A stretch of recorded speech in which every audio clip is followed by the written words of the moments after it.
Good morning all of you. Electronic mechanic second year की class theory chapter 10 आज शुरू करेंगे। एंटीना। एंटीना क्या होता है? चालक या चालकों के समूह से बनी युक्त जिसका प्रयोग विद्युत ऊर्जा का वातावरण में विकिरित करने अर्थात पुनः प्राप्त करने के लिए किया जाता है, उसे एंटीना कहते हैं। उससे पहले कुछ इसका इंट्रोडक्शन पढ़ते हैं। सर्वप्रथम सन 1819 में इलेक्ट्रोमैग्नेटिक वेव के ट्रांसमिशन का सामान्य प्रयोग करने के लिए एंटीना का प्रयोग किया गया, परंतु द्वितीय विश्व युद्ध के दौरान आम जनता के लिए टेलीविजन एवं रेडियो ब्रॉडकास्टिंग में तथा रक्षा के क्षेत्र में रडार, एयरक्राफ्ट आदि के प्रचालन के लिए एंटीना उपयोग में तेजी से लाई गई। इसे एक्यूरेसी के साथ उपयोग करने के लिए लगातार विभिन्न तकनीकों का आविष्कार हुआ का फर्स्ट क्वेश्चन देखते हैं। निम्न में से सर्वप्रथम सन 1819 में इलेक्ट्रोमैग्नेटिक वेव के ट्रांसमिशन का सामान्यतः प्रयोग करने के लिए किसका प्रयोग किया गया हुआ? ऑप्शन ए है सेंसर, ऑप्शन बी है एंटीना, ऑप्शन सी है पैरामीटर, ऑप्शन डी है उपयुक्त सभी। तो सर्वप्रथम सन 1899 में इलेक्ट्रोमैग्नेटिक वेव के ट्रांसमिशन का प्रयोग करने के लिए एंटीना का उपयोग हुआ, इसलिए इसका आंसर बी सही होगा। Next question. निम्न में से किसके द्वारा ट्रांसमिशन से प्राप्त विद्युत ऊर्जा को विद्युत चुंबकीय ऊर्जा में परिवर्तित करता है? ऑप्शन ए है एंटीना, ऑप्शन बी है रिसीवर, ऑप्शन सी है ए व बी दोनों, ऑप्शन डी इसमें से कोई नहीं। तो किसी के भी द्वारा एंटीना के द्वारा ट्रांसमीटर में प्राप्त विद्युत ऊर्जा को विद्युत चुंबकीय ऊर्जा में परिवर्तित किया जाता है, इसलिए इसका आंसर ए सही होगा। Next question. निम्न में से एंटीना विद्युत सिग्नल एवं इलेक्ट्रोमैग्नेटिक ऊर्जा के रूप में किसके भांति कार्य करता है? Option A strain gauge, option B है लोड सेल, ऑप्शन सी है थर्मिस्टर, ऑप्शन डी है ट्रांसड्यूसर। तो एंटीना विद्युत सिग्नल एवं इलेक्ट्रोमैग्नेटिक ऊर्जा के रूप में ट्रांसड्यूसर की भांति कार्य करता है, इसीलिए इसका आंसर डी सही होगा। Next question. निम्न में से एंटीना द्वारा स्पेस में विकिरित की गई ऊर्जा के विकिरण को दर्शाने वाला पैरामीटर को क्या कहते हैं? ऑप्शन ए है विकिरण तीव्रता, ऑप्शन बी है एंटीना दक्षता, ऑप्शन सी है विकिरण पैटर्न, ऑप्शन डी है एंटीना गेज। तो एंटीना द्वारा स्पेस में विकिरित की गई ऊर्जा के विकिरण को दर्शाने वाला पैरामीटर को कहते हैं विकिरण पैटर्न, इसलिए इसका आंसर सी सही होगा। विकिरण पैटर्न क्या होता है? एंटीना द्वारा स्पेस में विकिरित की गई ऊर्जा के वितरण को दर्शाने वाला पैरामीटर विकिरण पैटर्न कहलाता है। प्रायोगिक रूप से कोई भी एंटीना हमेशा सभी दिशाओं में अच्छी स्ट्रेंथ के सिग्नल को प्रयुक्त किया जाता है। Next question. निम्न में से एंटीना के द्वारा प्रति एकांक ठोस पर विकिरित ऊर्जा को कहते हैं? ऑप्शन ए है डायरेक्टिव गेन, ऑप्शन बी है एंटीना तापमान, ऑप्शन सी है प्रभावी क्षेत्र, ऑप्शन डी है विकिरण तीव्रता। तो एंटीना के द्वारा प्रति एकांक ठोस पर विकिरित ऊर्जा को कहते हैं विकिरण तीव्रता, इसीलिए इसका आंसर डी सही होगा। Next question. निम्न में से ट्रांसमिटिंग एवं रिसीवर एंटीना की क्वालिटी को जांचने के लिए प्रयुक्त कौन सा महत्वपूर्ण पैरामीटर है? ऑप्शन है एंटीना बीम चौड़ाई, एंटीना बीम दक्षता, एंटीना बैंड चौड़ाई, विकिरण दक्षता। तो ट्रांसमीटर एवं रिसीविंग एंटीना की क्वालिटी को जांचने के लिए एंटीना बीम दक्षता का उपयोग किया जाता है, इसलिए इसका आंसर बी सही होगा। Next question. निम्न में से कौन सा आवृत्ति की वह परास है जिस पर एंटीना उचित प्रकार के सिग्नल विकिरित कर प्राप्त कर सकता है? ऑप्शन ए एंटीना बैंड चौड़ाई, ऑप्शन बी है प्रभावी क्षेत्र, ऑप्शन डी है डायरेक्टिव गेन, ऑप्शन डी है इसमें से कोई नहीं। तो आवृत्ति की वह परास जिस पर एंटीना उचित प्रकार के सिग्नल को विकिरित तथा प्राप्त कर सकती है एंटीना बैंड चौड़ाई कहलाती है, इसीलिए इसका आंसर ए सही होगा। Next question. निम्न में से घरों की छतों पर कौन सी सामान्य प्रकार की एंटीना पाई जाती है? ऑप्शन ए है राहोबिक एंटीना, ऑप्शन बी है भी एंटीना, ऑप्शन डी है ऑप्शन सी है यागी उड़ा एंटीना, ऑप्शन डी है long wire antenna.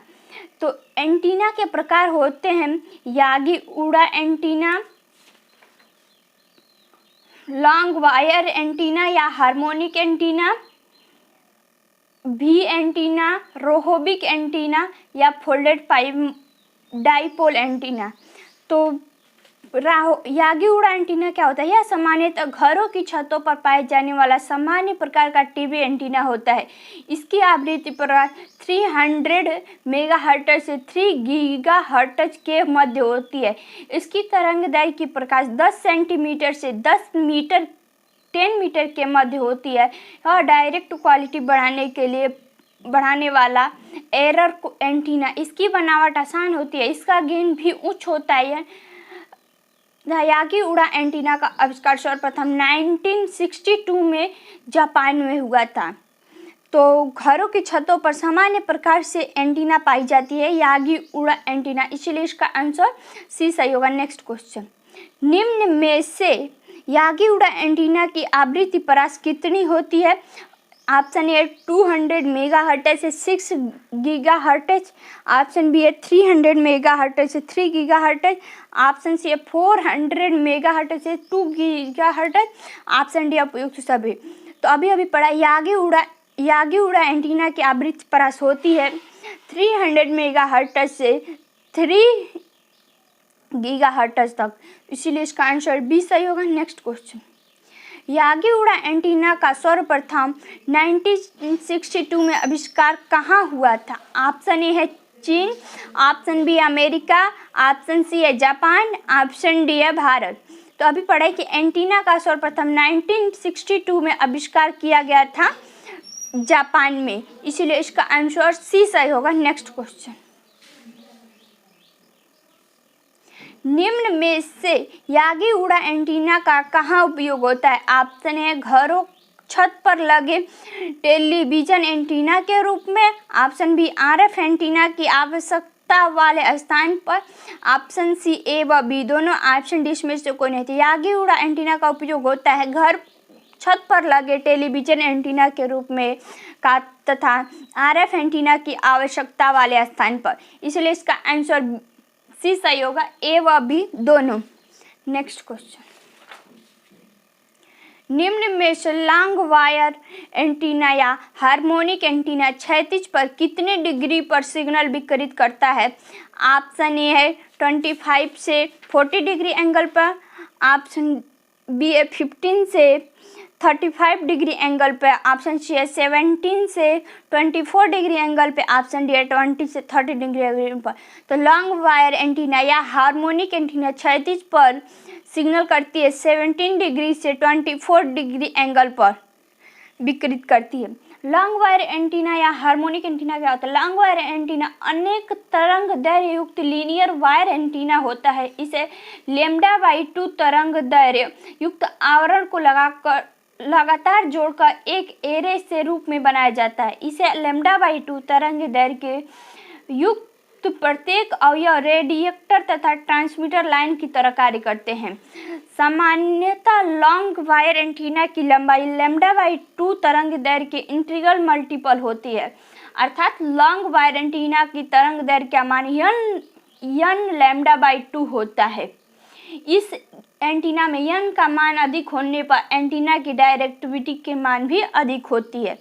Next question, निम्न में से भी एंटीना को कितने डिग्री कोण पर विकिरण दक्षता का मान सर्वाधिक होता है? ऑप्शन ए है 90 डिग्री कोण पर, ऑप्शन बी है 60 डिग्री कोण पर, ऑप्शन सी है 75 डिग्री कोण पर, ऑप्शन डी है 72 डिग्री कोण पर। तो भी एंटीना को 72 डिग्री कोण पर विकिरण दक्षता का मान सर्वाधिक होता है। अब भी एंटीना क्या होता है? भी एंटीना लॉन्ग वायर एंटीना का ही उन्नत रूप होता है। भी एंटीना दो लॉन्ग वायर को भी आकृति में संयोजित करके बनाया जाता है। भी एंटीना में संपूर्ण विकिरण दक्षता थीटा पर निर्भर करती है। इस प्रकार की एंटीना की विकिरण दक्षता हार्मोनिक एंटीना से उच्च होती है। थीटा कोण पर की परास पे 36 डिग्री से 72 डिग्री होती है एवं 72 डिग्री पर विकिरण दक्षता का मान सर्वाधिक होता है तथा इसका उपयोग व्यावसायिक एवं घरेलू कार्यों में ही किया जाता है।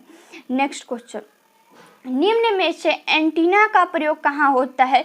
ऑप्शन ए है घर ऑफिस में, ऑप्शन बी है मोबाइल में, ऑप्शन सी है कार एयरक्राफ्टर में, ऑप्शन डी है उपयुक्त सभी।